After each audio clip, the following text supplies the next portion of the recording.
Good morning, guys. When you come in, if you would, please, if you like the content, give me a thumbs up. If you don't like it, give me a thumbs down. Either one probably helps. And then comment, share the video. That would be great. So I got 2 emails, and I forgot to put this on the title that I'm answering questions, but the one I'm going to talk about the no money and trucking first, but I am going to talk about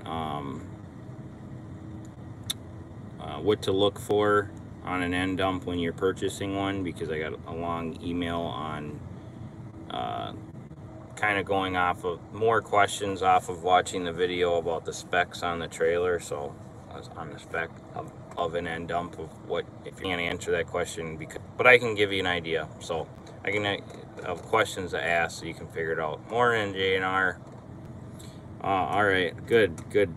I'm glad to hear. So I had a really awesome email from a guy that,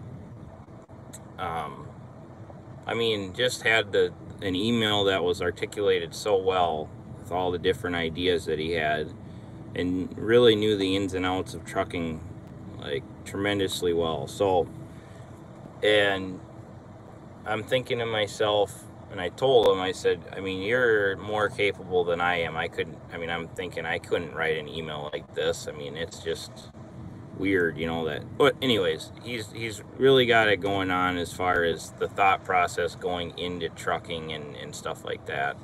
I'll tell you a story about this guy that I was trying to help out, and he was a welder, union trade welder. I don't know if that goes together or not, but he was a union welder. And he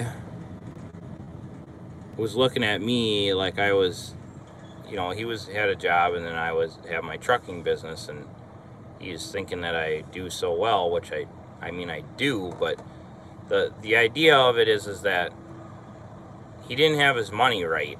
So he's probably making like $50 an hour as a union welder, but thought that he needed to get into trucking, and I basically laughed and said, no, you don't need to get into trucking, because that's the last thing that you need to do.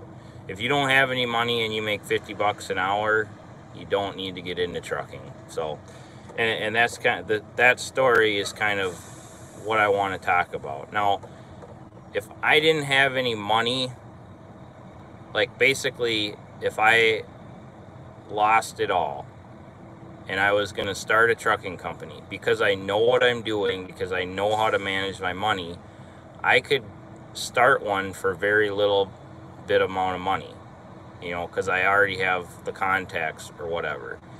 But starting off, if you've never had your own business before, if you don't, there's probably a reason that you have no money, for a couple of different reasons. One is, your priorities aren't right, or you're really hopeful and wishful that you want to buy a truck because you think it's going to change your financial future, when it's probably just going to add problems to it. Because what I'm basically saying is if you don't have money, there's a reason for it that you don't. You're not able to spend it. There's lots of reasons for it, but you're not working hard enough. You're spending money where because you think you do work hard, so then you deserve to spend money on something that's not financially good for you, or you're just grinding and you're saving up for a purchase, and obviously there's sorry about the noise, but so basically what I'm saying is it's very doable to buy a truck with little or no money, but it's not going to do anything for you if your finances are in disarray as it is just what I'm saying. So like what I would do if I was just starting out and I didn't have any money, knowing what I know now, because like when I started, I did lawn care. We did the lawn care and snow removal and whatever, all the types that are outright. But I feel like, what you could do is you just want to find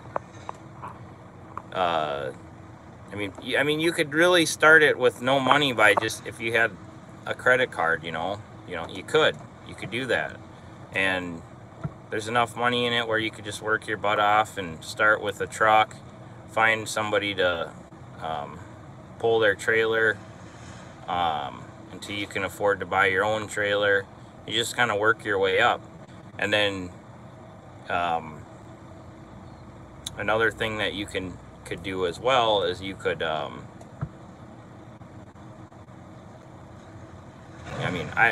not recommending this, but I really feel like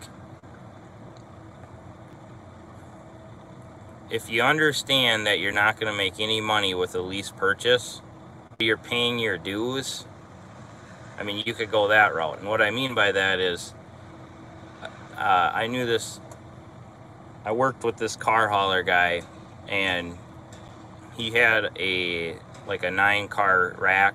I think they call them 9 cars, like the ones where the back is, or the truck actually has a trailer welded to it, so it's a specialty trailer.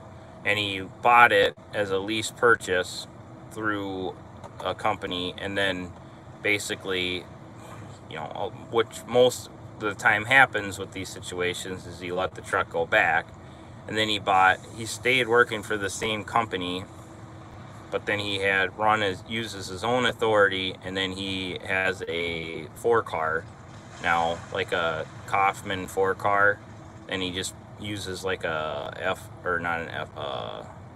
it's a Dodge dually truck. I think it's either a 1-ton or a little bit bigger, but it looks like a pickup truck, right? So he was telling me how, oh yeah, I make way more money, or I make more money with less stress doing this. And what he meant by that is, because he had such a big payment, that he was profiting less or profiting more because he's financed it differently. But the thing is that if he's paying, like, let's say $10,000 in ridiculous fees and stuff like that, but he keeps his head down for 5 years and he actually pays the truck off, then he's making way more money in the long run with his big truck, and he's got more options. He's set up, he doesn't have to be leased on anymore. He can run his own authority and blah blah blah, so he can get a higher percentage. If you don't have any money, that might be the way to go, but just don't go into it thinking that you're going to be killing it with a lease purchase. You're paying your dues. You got to pay your dues somewhere, so whatever you want to pay him is where you got, what you should do. I paid my dues in the lawn care. I worked hard from daylight to dusk till dawn, basically. There was no I don't know. It just, you work your butt off and to get somewhere, and you're gonna have to do it, and it's gonna feel like when you're working your butt off to get there that it's not worth it, and you're not getting ahead. But what you do need to look for is Dave Ramsey calls it traction, and I'm definitely, Dave Ramsey would not be happy with the way that I do things, but I study Dave Ramsey, and then I study Robert Kiyosaki, and then I just do what works best for me, between the two. So I try to look at both of them objectively, and then pick how I want to run my business and stuff. But Dave Ramsey talks about the importance of traction in your business. So, like, you at some point have to feel like you're getting a hank, you paid something off, you got to be working towards something. So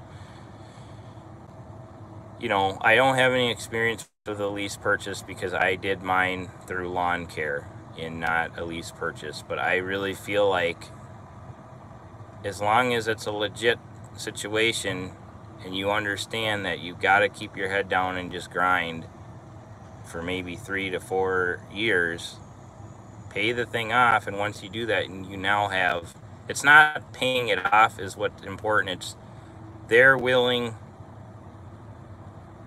to you use their truck, and they're gaining huge, big time financial. They're basically taking advantage of you, for doing a lease purchase because you have no options. So you're basically paying a, you don't have any negotiating power. You don't have any options, and they know that. So they're making more money off of you than they should, but they're also all right. Phone call. Sorry, guys.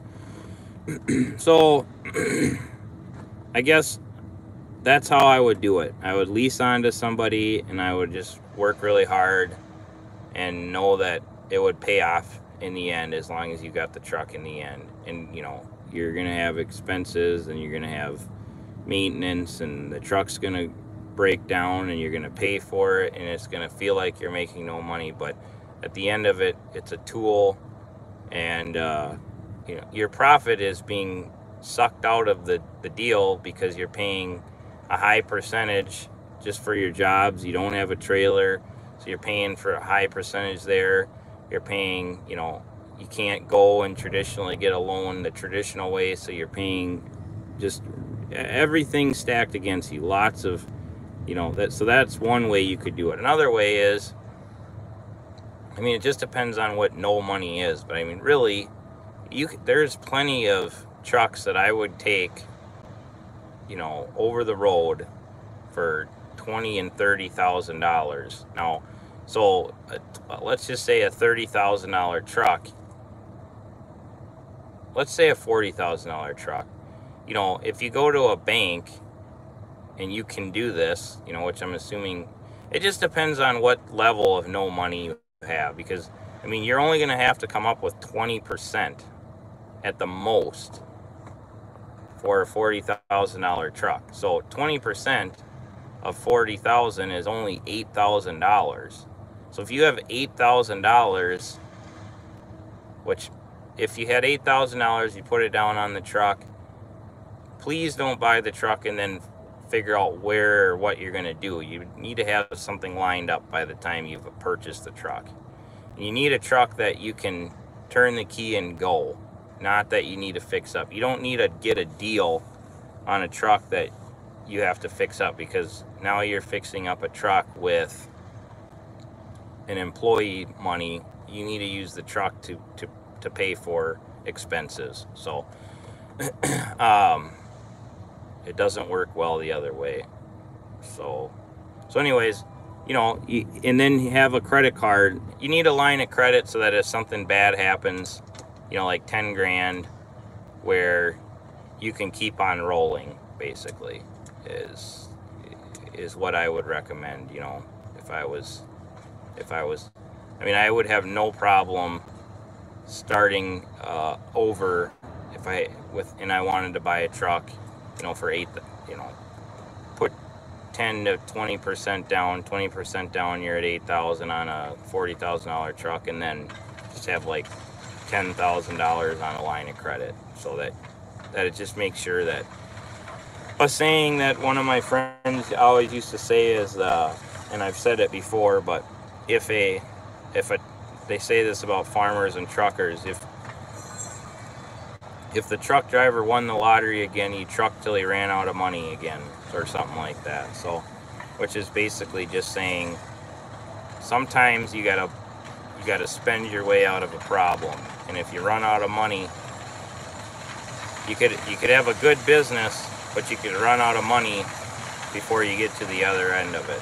Which you don't want to be there, but you might have to be there when you're starting out. So, okay. So that answers that. And then now this is the second part of another email that I got. So somebody asked about what type of trailer to get. Give me a thumbs up, guys, if you would, whoever's in here. But somebody asked about a trailer,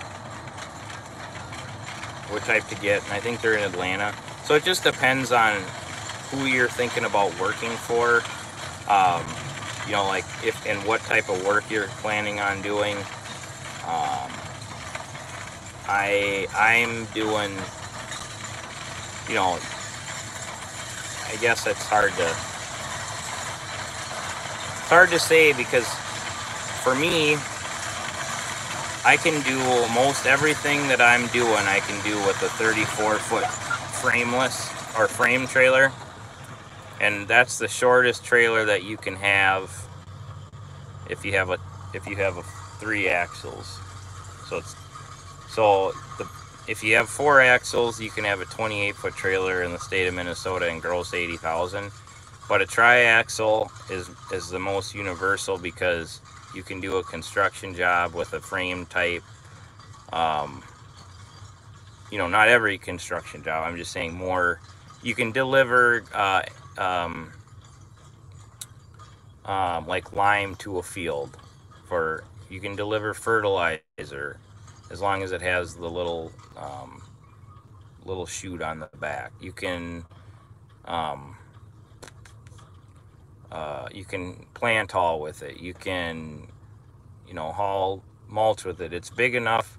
The box is big enough where, you know, when you're hauling light things, you can still charge a good amount, because you're getting the cubic yards in there, versus, you know, a 28-footer. And a 28-footer with the axles is a little bit heavier. So that's here. If you're getting an aluminum trailer, you're definitely going to want to have a liner in it. I know that was one of your questions. It does matter. Square, round. For a frame type trailer, usually they're square. I do like round trailers, round bottom trailers, a lot. But it's, you know, if you're getting like a steel, like 34-foot trailer, you might want a round one. It's kind of whatever you see is marketable in your area, really. The year, it doesn't really matter, as long as it can do what you need it to do and it's in good shape. If it's an aluminum one, you know, you just want to make sure that it doesn't have corrosion. I'll show you where they get corrosion at. Besides in the box, if they haul some type of abrasive material, it can be corrosive. Brand. It's a brand is, I would just go with whoever's going to service your equipment in the area.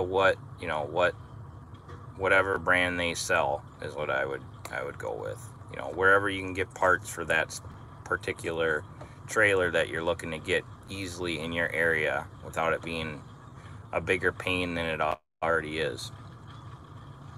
Yeah. So I'll show you guys a couple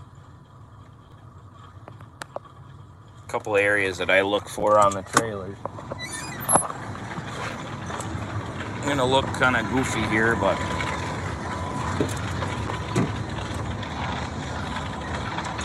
so the most important part that you want to look at is where it comes together and it meets, where it lifts from on both sides.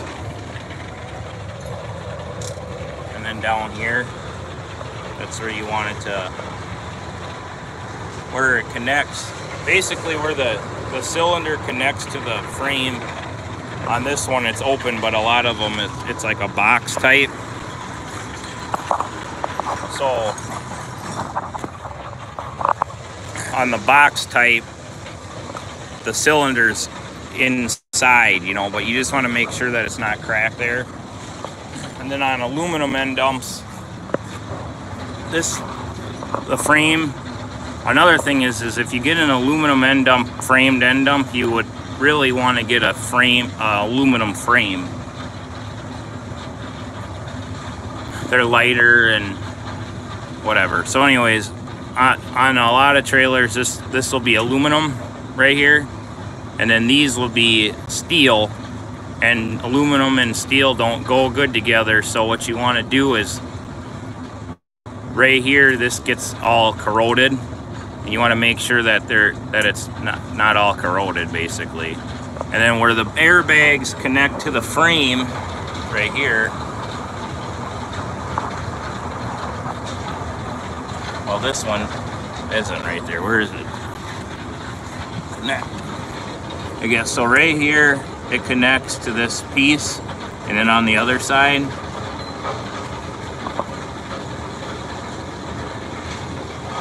well, sometimes these are bolted on. Anyways, what can happen is that this will break.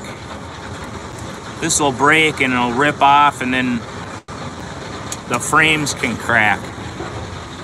So you look at that.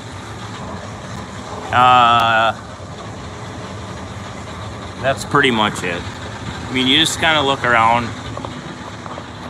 The nice thing about trailers is they're anything, you know, they're easy to find stuff. You can buy a trailer with confidence at an auction, you know, pretty easily. I don't recommend getting trucks at auctions.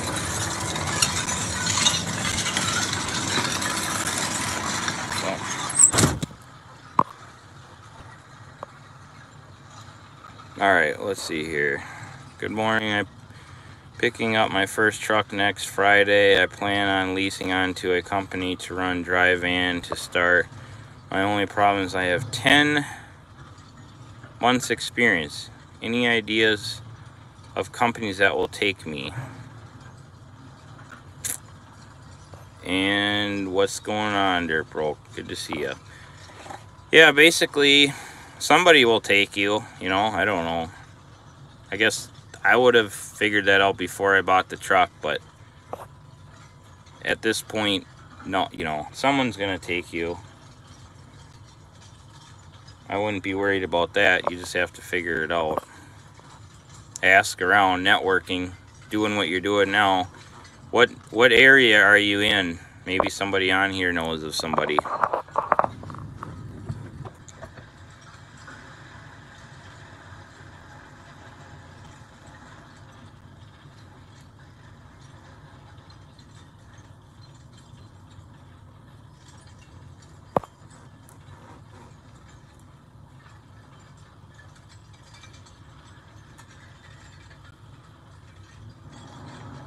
What's going on, Newellberg?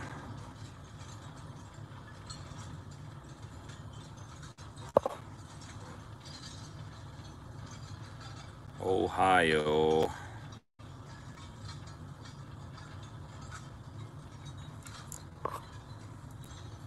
Good for you. Does anyone know of anything in Ohio? 10 months experience?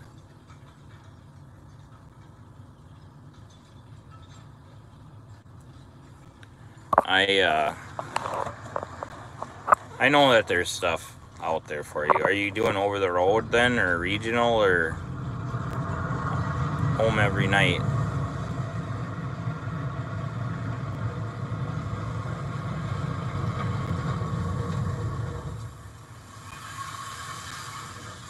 $6:30. You must be on. I didn't know that you guys were on the East Coast time or West Coast.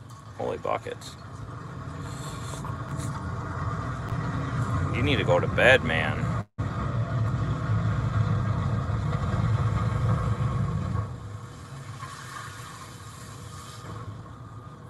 You need to go to bed.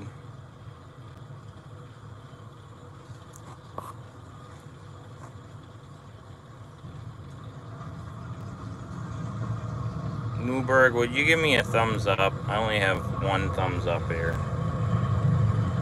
I'm about to get out of here, guys. Just gonna answer this guy's question. No so. I like that name.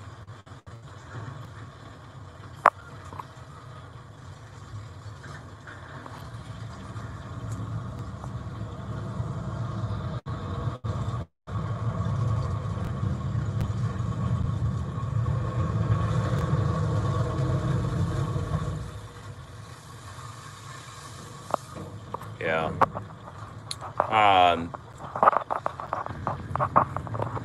What's his, what the heck is his name?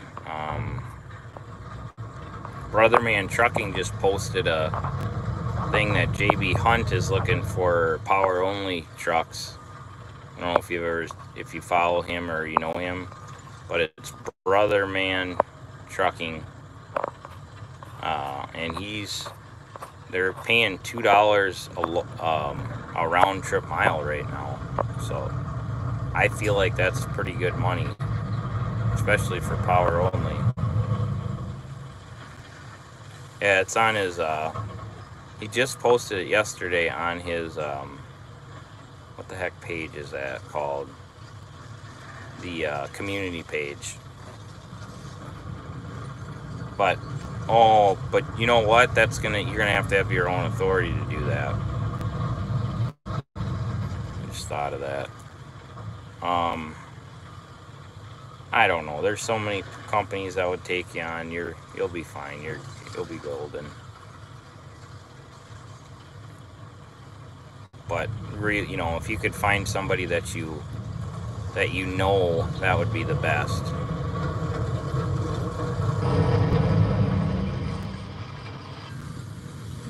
Get a referral in on somewhere. There the thumbs up go. Popping off now.